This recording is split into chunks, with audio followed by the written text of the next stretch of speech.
Le grand direct des médias, Jean-Marc Morandini. Le journal des médias avec Thomas Joubert. Bonjour Thomas. Bonjour, à la une ce matin, les médias très remontés après les sanctions du CSA sur la couverture des attentats. Carole Rousseau dézingue TF1 et une émission spéciale pour les 50 ans de la caméra cachée. Et on commence avec les médias très critiques envers les sanctions du CSA sur la couverture des attentats du mois de janvier. Le CSA a relevé 36 manquements, dont 21 ont donné lieu à des mises en demeure. On vous en parlait dès la semaine dernière. Radio France a fait part de sa surprise et de son étonnement. Le directeur de la rédaction de France Info a même décidé de contester cette mise en demeure et envisage des recours. La Société des rédacteurs d'Europe 1 dénonce pour sa part une sanction injuste. Thierry Tuillier, le directeur de l'information de France Télévisions, va même plus loin. Selon lui, les décisions du CSA soulèvent des questions majeures pour le droit à l'information dans notre pays. Du côté de TF1, Catherine Ney, la directrice de l'information, estime que ça va devenir compliqué si on ne peut plus informer en direct. Elle s'interroge, que fait-on ? On met un écran noir, des bips pour cacher les sons. À noter que les patrons de chaînes de télé et de radio doivent se réunir demain dans les locaux de TF1 pour trouver une réponse commune à ces sanctions du CSA. Et ce matin, la ministre de la Culture et de la Communication a réagi à ces sanctions du CSA. Pour Fleur Pellerin, le CSA est dans son rôle. Invité de Bruce Toussaint ce matin sur iTélé, la ministre a estimé que les médias ont bien mis en danger la vie des otages. Elle annonce que des mesures seront prises pour aiguiller le travail des journalistes dans ce genre de situation à l'avenir.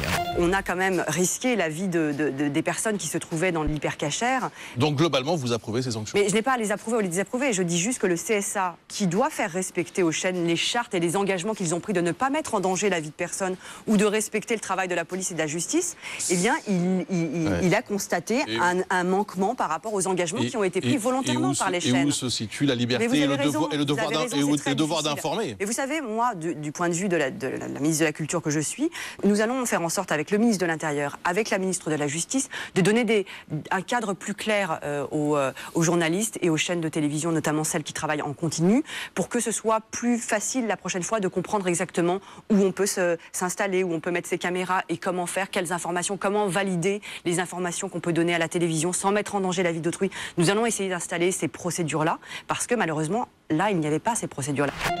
2 journalistes français arrêtés cette nuit au Maroc. 2 journalistes de l'agence de presse Première Ligne qui tournaient un documentaire pour France 3. Ils ont été interpellés à Rabat dans les locaux de l'Association marocaine des droits de l'homme où ils réalisaient une interview. La police a saisi leur matériel et leur téléphone portable.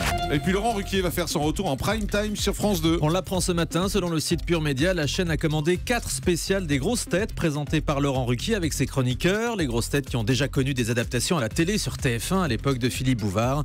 L'émission est également régulièrement diffusée sur Paris Première. Carole Rousseau règle ses comptes avec TF1. Interview hallucinante de l'animatrice du grand concours des animateurs. Elle était ce week-end l'invitée de la Médiasphère sur LCI, chaîne appartenant au groupe TF1. Et dans cette interview, elle dézingue son employeur en toute modestie. Vous allez l'entendre, elle accuse notamment la chaîne de l'avoir mise au placard.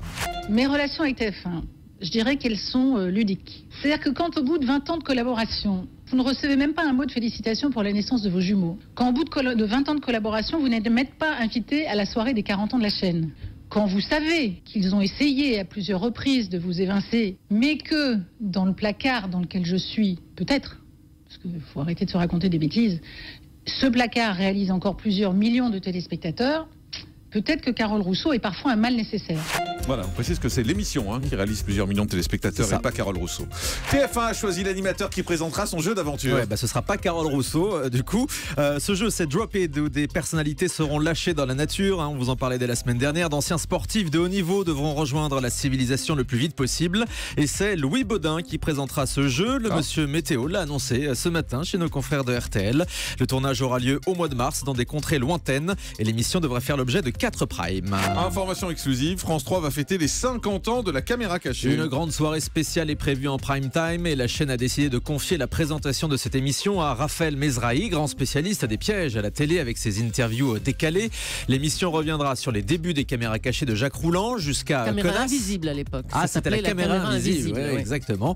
Ensuite, il y a eu Connasse, dernièrement sur Canal+, toujours avec le même procédé, en passant évidemment par surprise, les canulars de La Fesse, de Baffy, dont on parlait tout à l'heure, ou encore de François Damiens. Voilà, Connasse, c'est la petite blonde qui est sur Canal. Ouais, vous auriez pu le faire, ça aussi, vous, Julie? La connasse? Ouais. Un rôle de composition? C'est ça, parce que vous n'êtes pas du tout vulgaire, vous. Putain de bordel de merde. Ah non, stop. Oh là là. En plus, alors il faut expliquer que c'était enregistré, ces petites pastilles là chez Baffy. Il les passait en permanence, mais l'auditeur pensait que je les disais en direct. De toute façon, vous les avez dit au moins une fois. Une fois sous la menace.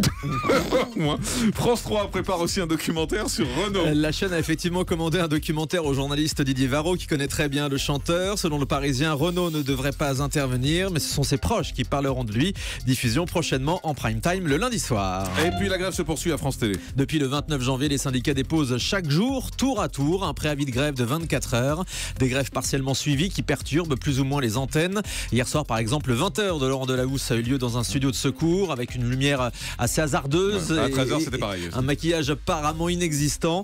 Vous avez été très nombreux à nous le signaler en tout cas. Les syndicats protestent toujours contre un projet de réorganisation des techniciens à France Télé. On termine avec le chiffre du jour. 40, comme le 40e anniversaire des Césars, ce sera vendredi sur Canal. Et pour l'occasion, il y aura 40 remettants, des personnalités du cinéma qui viendront donc remettre les trophées. Et parmi lesquels, Julie Gaillet, dont l'apparition sera évidemment très surveillée. Effectivement. Merci beaucoup, Le Thomas. grand direct des médias, Jean-Marc Morandini.